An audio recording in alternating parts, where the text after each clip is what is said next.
My fiancée called me her rich sucker behind my back, so I played her voice for everyone and left her broke, alone, and begging for forgiveness. I'm a 31-year-old male, and I met Emily, a 29-year-old female, on a dating app a couple of years ago. Her profile was quite impressive. She seemed smart, funny, and had the vibe of someone who had her life together. She was a marketing consultant and said she loved hiking, photography, and cooking. I wasn't sure if she was too good to be true, but I figured, why not take a chance? Our first date was at this small Italian place I had been meaning to try. It wasn't too fancy, just a cozy spot with great food. When she walked in, I was honestly floored. She had this confident, easygoing way about her that instantly made me comfortable. We talked about everything: our jobs, our families, and random stuff like whether pineapple belongs on pizza. She's against it, for the record. She told me her dad was a school teacher and her mom ran a bakery. She grew up in a middle-class household, and it sounded like she was raised with good values. She even joked about how her parents didn't do handouts and how she learned to work for everything she wanted. That really stuck with me. She seemed like the type of person who didn't take shortcuts in life. In the beginning, her lifestyle matched her words. We would go out to casual places, split bills now and then, and she never asked for anything expensive. She loved small surprises, like when I brought her flowers or when we had a picnic in the park. It felt simple, but good, you know? Like we were on the same page about what mattered. Then, about a year into dating, I decided to propose. I had never been the overly romantic type, but I wanted to make it special for her. We went to this vineyard for a weekend getaway, and I popped the question while we were walking through the vineyards at sunset. She teared up and said yes.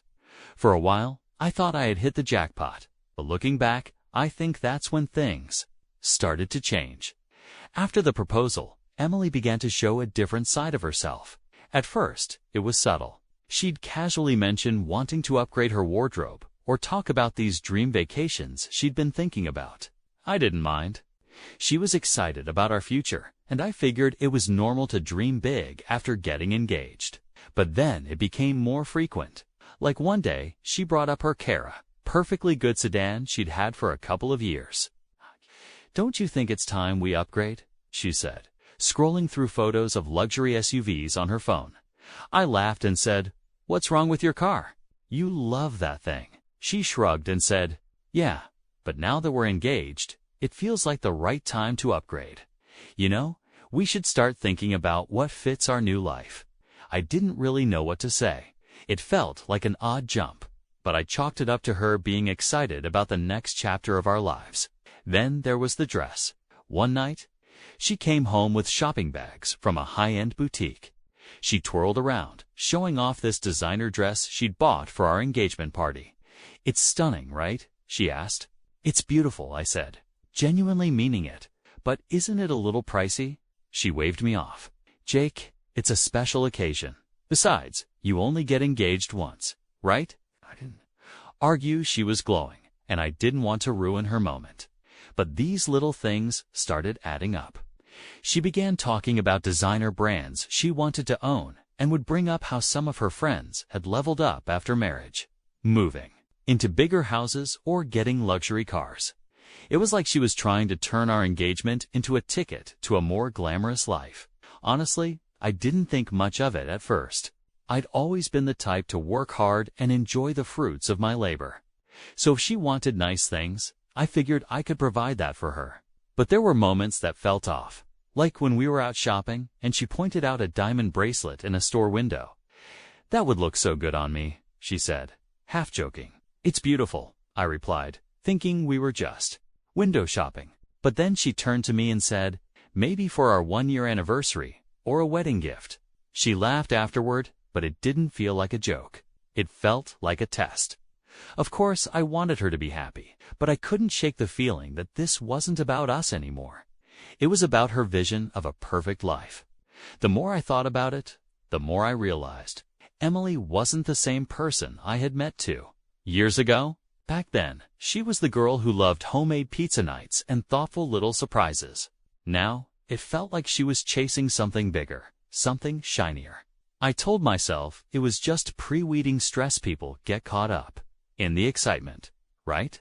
But deep down, I couldn't shake the nagging feeling that this wasn't just a phase. What I didn't know was that her obsession with luxury was only the tip of the iceberg. The real truth about Emily was something I never could have prepared for.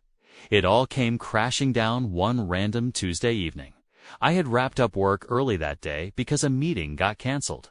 So I decided to head home and surprise Emily with dinner. I stopped by her favorite Thai place to pick up takeout, thinking it would be a nice gesture since she'd mentioned being stressed about wedding plans. When I got home, the apartment was quiet, except for the faint sound of Emily's voice coming from our bedroom. I figured she was on a call, so I didn't want to interrupt.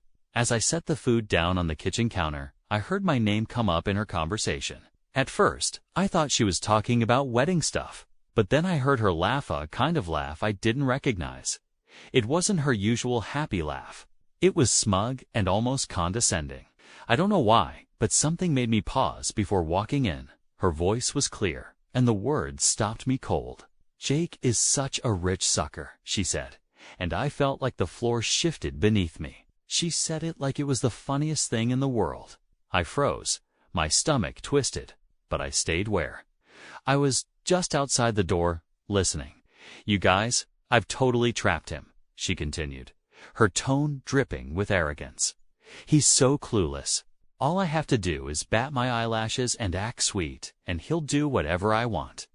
The guy doesn't even question it." My heart started pounding. "I mean, don't get me wrong, he's nice and all," she added, "but let's be real, this isn't about love. It's about setting myself up for life. Jake's my golden ticket." The smugness in her voice felt like a slap. I couldn't believe what I was hearing. "And the best part," she said, laughing again, "once we're married, I'm quitting my job. Why would I keep working when he makes enough for both of us? I've already started dropping hints, and he's too soft to argue. Or he'll probably think it's his idea." Her friends were laughing along, chiming in with comments I couldn't quite make out, but I heard enough.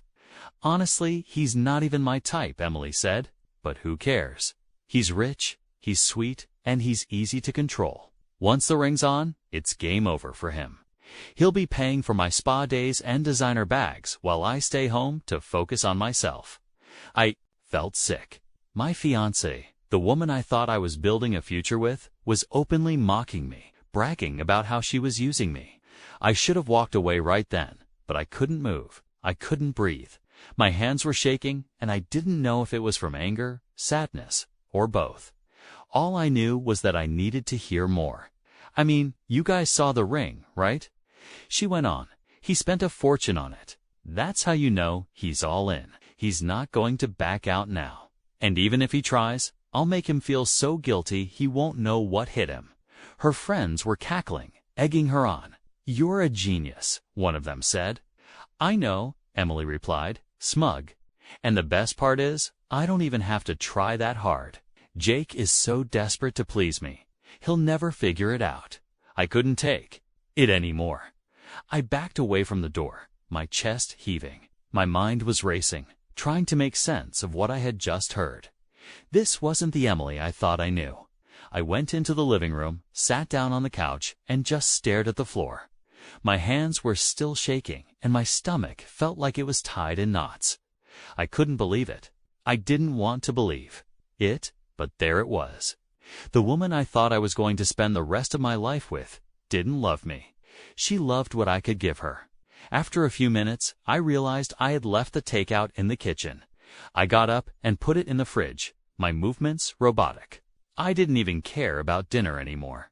All I could think about was Emily's voice in my head, calling me a rich sucker and laughing with her friends. I knew I couldn't confront her without proof. She'd deny it, spin it around, maybe even make me feel guilty for listening. So I pulled out my phone and recorded a snippet of her conversation. I didn't know what I was going to do with it yet, but I knew I needed to have it. The rest of the evening was a blur.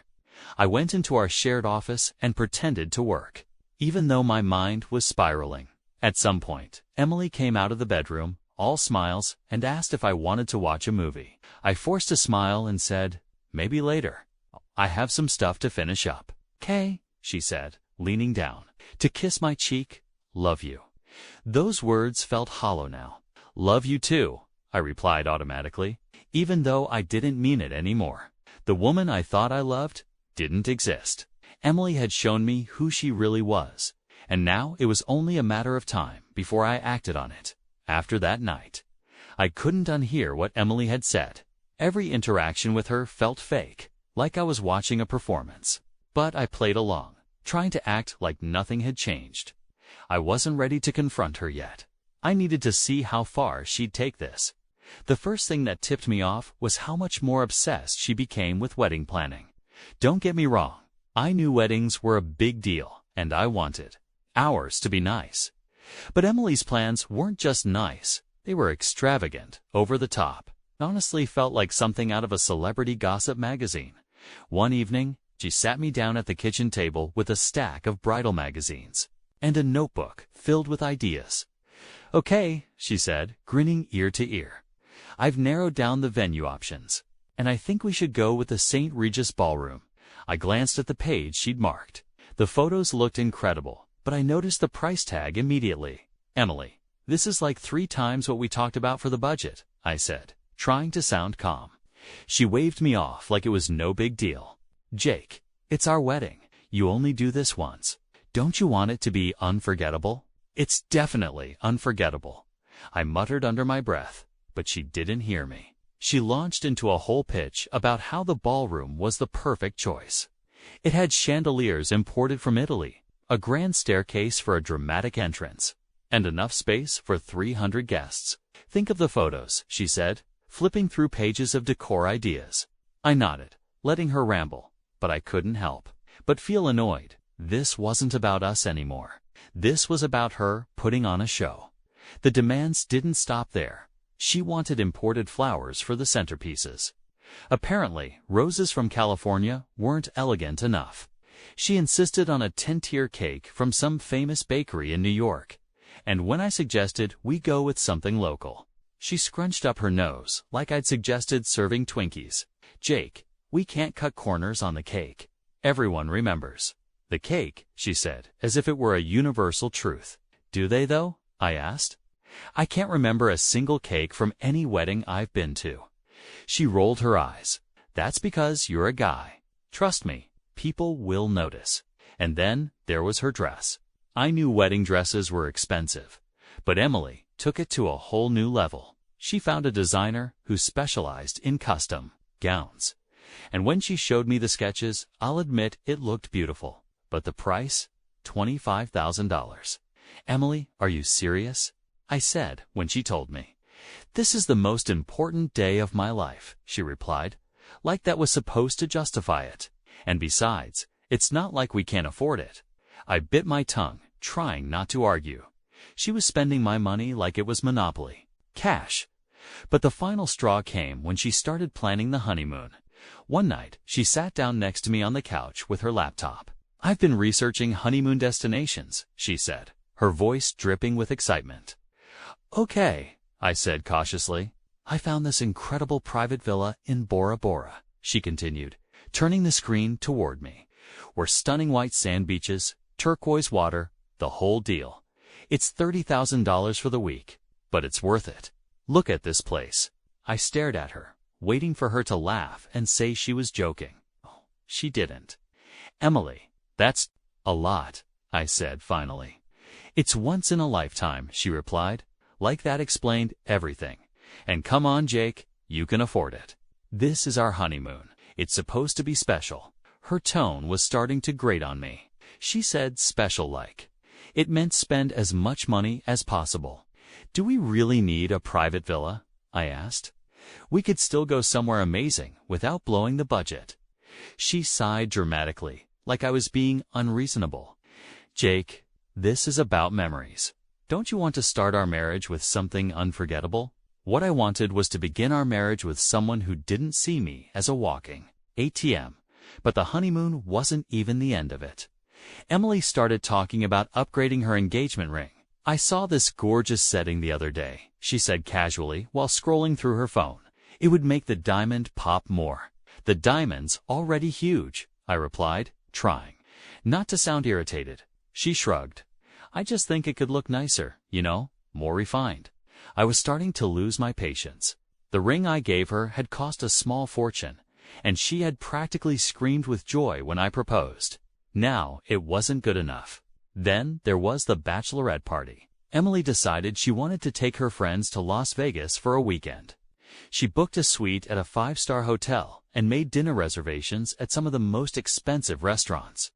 In the city, when she showed me the itinerary, I couldn't hide my reaction. Emily, this is going to cost thousands, I said, shaking my head. So, she replied, it's my last weekend as a single woman. It's tradition. Who's paying for this?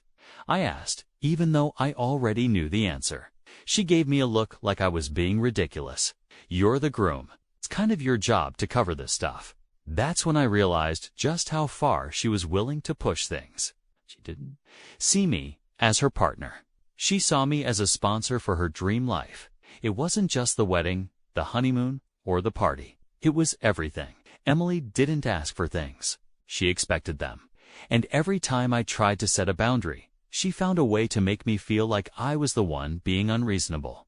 By the time we got to the guest list, I was barely listening. She wanted to invite people she barely knew, distant relatives, old co-workers, friends of friends, just to fill up the ballroom. It's all about the vibe, she said, scribbling names onto her list. We need at least 200 people for it to feel right. What happened to keeping it small and intimate? I asked. That was before I realized how amazing the ballroom is, she replied. At that point, I stopped arguing. There was no point.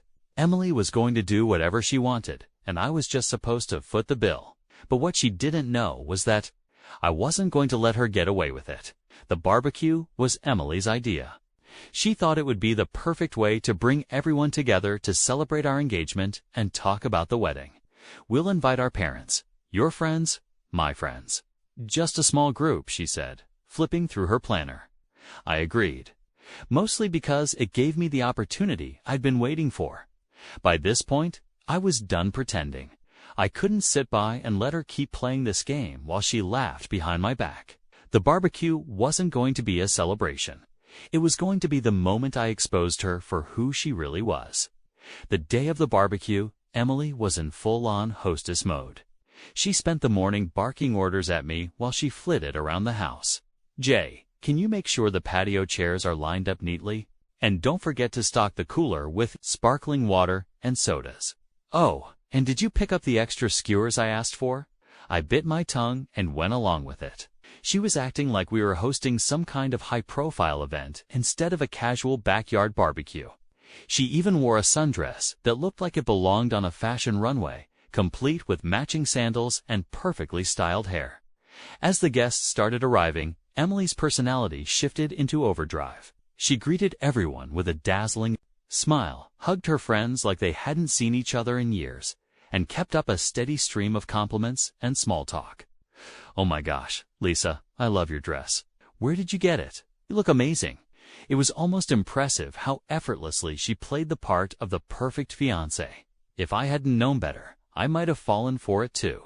I spent most of the evening grilling burgers and hot dogs, letting Emily soak up the attention. She was in her element, laughing and chatting with the guests like she was the star of her own reality show. At one point, she gathered her friends around to show them some photos of wedding dresses she'd saved on her phone. This one is my favorite, she said, holding up a picture of a gown that probably costs more than my first car. It's custom. Of course, you can't get something like this off the rack. Her friends oot and ahhed, feeding her ego. You're going to look like a princess, one of them said. I know, right? Emily replied, beaming. It has been incredible how supportive he has been in letting me have exactly what I want. He knows how important this is to me. I clenched my jaw and flipped another burger, trying to keep my cool. Later, as we all sat down to eat, Emily's dad asked her about the guest list. So how many people are you inviting? He asked, cutting into his steak. Oh, we're aiming for around 250, Emily said casually, as if that wasn't an insane number for a wedding. Her dad raised an eyebrow. That's a lot of people. Emily shrugged. It's the St. Regis Ballroom, Dad. We have to fill the space. He looked at me. Jake, how are you feeling about all this? I forced a smile. It's a big wedding, but Emily's very passionate about it. He nodded, clearly sensing something was off, but he didn't press the issue. As the night went on, Emily's confidence grew. She started talking about the honeymoon, dropping hints about Bora Bora and private villas. It's going to be magical, she gushed. Jake is making all my dreams come true. I could see the admiration in her parents' eyes. They genuinely believed their daughter had found her perfect partner. It almost made me feel guilty about what I was about to do. Almost, when dessert rolled around, I knew it was time. Everyone was seated around the fire pit, chatting and laughing. Emily was basking in the glow of attention, holding court like a queen. I cleared my throat. Hey everyone, I said, standing up. Before we get to dessert, I just wanted to say a few words. All eyes turned to me, and Emily's smile widened, clearly expecting some romantic speech about how much I loved her. I've been thinking a lot about our future, I began, my voice steady, and I realized there's something important I need to share with all of you. Emily tilted her head, a curious expression on her face. I pulled out my phone. Recently, I overheard a conversation that changed the way I see things. I think it's only fair that you all hear it too. I pressed play, and Emily's voice filled the air, mocking me as a rich sucker and bragging about how she was trapping me. Her words were crystal clear, how she didn't love me. Oh, she planned to quit her job after the wedding, and how she was using me to fund her dream life. The laughter around the fire pit faded into stunned silence. Her dad's face turned red. Emily, is this true? He demanded, his voice sharp. It's out of context, she stammered, her voice shaking. Jake, how could you invade my privacy like that? Privacy, I repeated, my voice calm but firm. You were laughing about scamming me behind my back. I have every right to protect myself. Her mom covered her mouth, tears welling up in her eyes. Emily, how could you? She whispered. Emily's friends sat frozen, their expressions a mix of shock and embarrassment. I trusted you, I continued, looking directly at Emily. I thought we were building a future together. But clearly, this was never about love for you. It was about money. Emily jumped up from her seat, her face flushed with anger and humiliation. Jake, you're blowing this way out of proportion. No, I'm not, I replied. This engagement is over, and I'll be taking back the ring. You don't deserve it. She yanked the ring off her finger and threw it at me. Fine, take your stupid ring. I caught it and slipped it into my pocket without a word. Emily looked around, her eyes darting from one person to the next, searching for someone to take her side, but no one did. Jake, please, she said, her voice cracking. We can fix this. I was just joking with my friends. I didn't mean any of it. I shook my head. You meant every word. We're done. And with that, I walked away, leaving her to deal with the mess she'd created. After the barbecue, everything fell apart for Emily. The image she'd worked so hard to project, the doting fiancé, the golden daughter, was shattered in one evening. I didn't stay to watch the fallout, but word got back to me pretty quickly. The first thing I heard was that her parents were furious. Emily's dad, who had always been quiet but firm, was apparently livid. You've humiliated us, he told her, according to a mutual friend who was there. What kind of person treats someone like that and laughs about it with your friends? Do you have any idea what you've done? Her mom wasn't any softer. We didn't raise you to be so manipulative, she said, crying. Emily, of course, tried to defend herself. It was just a joke. Jake is overreacting, she said, but no one was buying it. A couple of days later, I got a text from Mark, my best friend, who had also been at the barbecue. Dude, Emily's parents kicked her out, he wrote. I stared at the screen, surprised, but not entirely. I was shocked when I heard what happened. I replied, she stayed at their place after the barbecue. Mark wrote back, apparently she kept blaming you for everything, saying you were too controlling and that you blew the whole thing out of proportion. Her dad wasn't having it. He told her to pack her stuff and leave. I couldn't help but feel a little satisfied hearing that. It was about time someone held her accountable. Mark continued. She's been calling everyone, trying to find a place to stay, but it sounds like most people are distancing themselves. No one wants to deal with her drama. That was the thing about Emily. She'd spent so much time building a fake persona. But once people saw through it, there was nothing left. She'd alienated her closest friends by always making everything about her. Even her parents, who had supported her for years, were done with her entitlement. About a week after the barbecue, I got a text from one of Emily's friends, Lisa. I didn't know her well, but she'd always seemed nice enough. "Hey Jake," she wrote, "I'm really sorry about what happened. I had no idea Emily was doing that to you. I wasn't sure how to respond, so I kept it short." I replied, "Thanks, Lisa. It's been a lot to process, but I'm doing okay." She responded, "Almost immediately, I wanted you to know I've cut ties with her." After hearing that recording, I realized she's not the person I thought she was. I'm so sorry you had to go through that. It was nice to see someone taking a stand. But it also reminded me of how many people had been fooled by Emily's act. Had built her life around manipulating people's friends, family, even me, and now it was all crumbling. Then came the calls. Emily started blowing up my phone about a week after the barbecue. At first, I ignored her. What was there to say? But she didn't let up. She left voicemails, sent texts, and even tried messaging me on social media. "Jake, please call me," one voicemail said. "I know I messed up, but we can fix this. I love you. Don't throw everything away over one mistake." One mistake. The audacity of her acting like this was just some little misunderstanding made my blood boil. Another message came a few days later. "I'm sorry, Kay. I was venting to my friends. Everyone does it. You didn't have to humiliate me in front of everyone. Let's just talk." The more she called, the more desperate she sounded. Her texts went from apologetic to angry to downright pitiful. "You ruined my life," one text read. "Do you know how many people are judging me because of you? I was joking, and you made it seem like I'm some monster. I hope you're happy." For someone who claimed to love me, she sure had a funny way of showing it. After about 2 weeks of non-stop calls and texts, I finally blocked her number. I didn't owe her any more of my time or energy. Then, about a month later, I got an email from one of her old coworkers. "Hey Jake," it began. "I don't know if you remember me. I used to work with Emily. I just wanted to reach out and say I'm sorry for what happened. I've heard bits and pieces from mutual friends, and honestly, I'm not surprised. She was always difficult at work. I hope you're doing okay." That email stuck with me.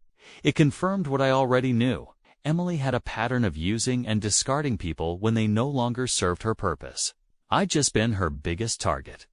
The final straw came when she showed up at my office. It was a quiet afternoon, and I was catching up on emails when the receptionist buzzed my desk. "Jake, there's a woman here to see you," she said. "She says her name is Emily." I sighed, running a hand through my hair.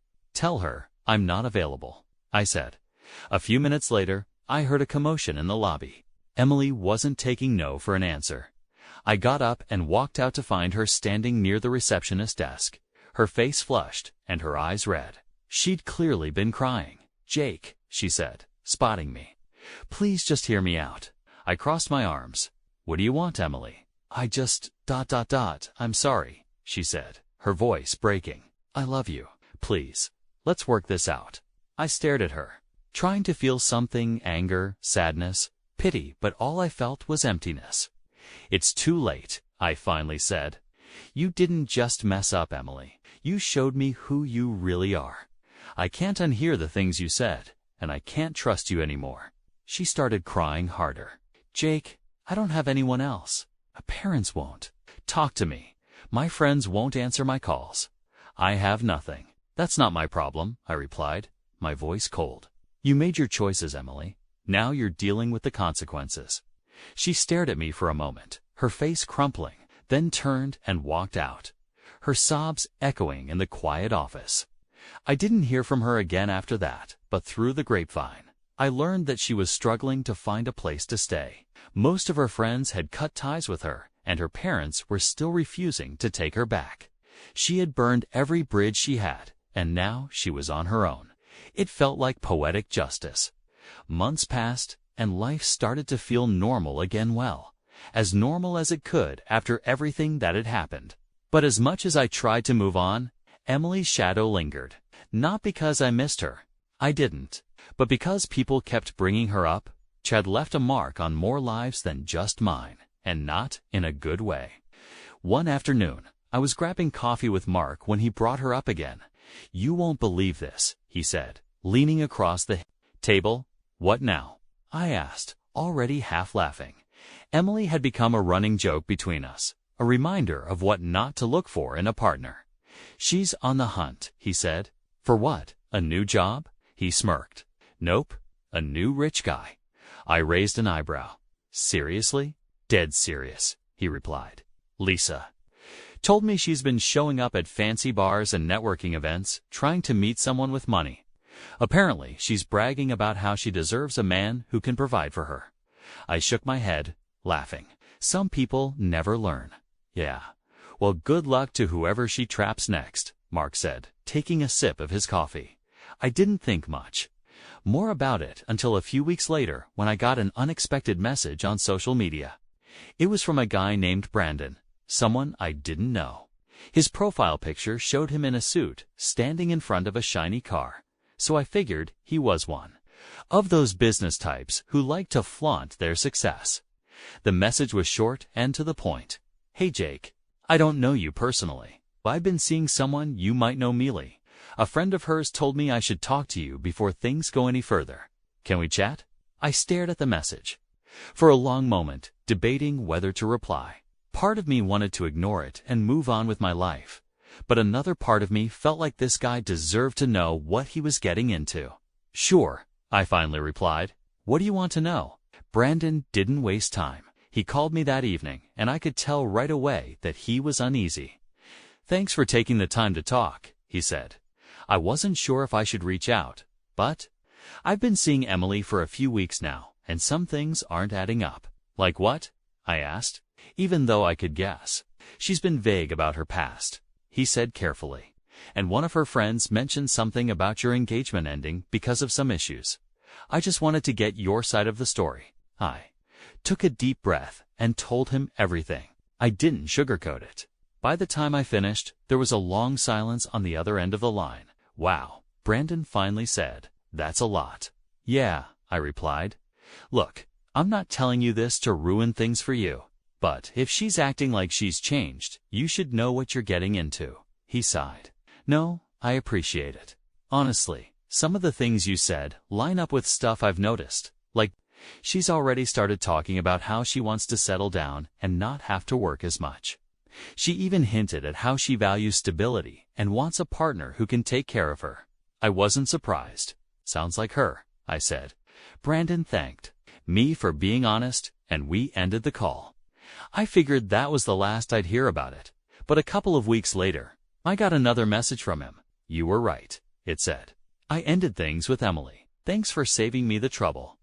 The final piece of the puzzle came a few weeks later when I got a call from Lisa. I hadn't talked to her since the barbecue, so I was surprised to see her name pop up on my phone. "Hey Lisa, what's up?" I said. "Hey Jake, I thought you'd want to know Emily's leaving town," she said. I blinked. "Seriously?" "Yeah," she replied. "She told one of her old coworkers that she's moving to a new city to start fresh. Apparently, things haven't been going well for her here." I didn't ask for details. I didn't need to. Emily had burned so many bridges that there was nothing left for her here. Moving away was probably her only option. "Thanks for letting me know," I said. "Problem," Lisa replied. "I just thought you'd appreciate the closure." Well, karma had done its job, and that's the story.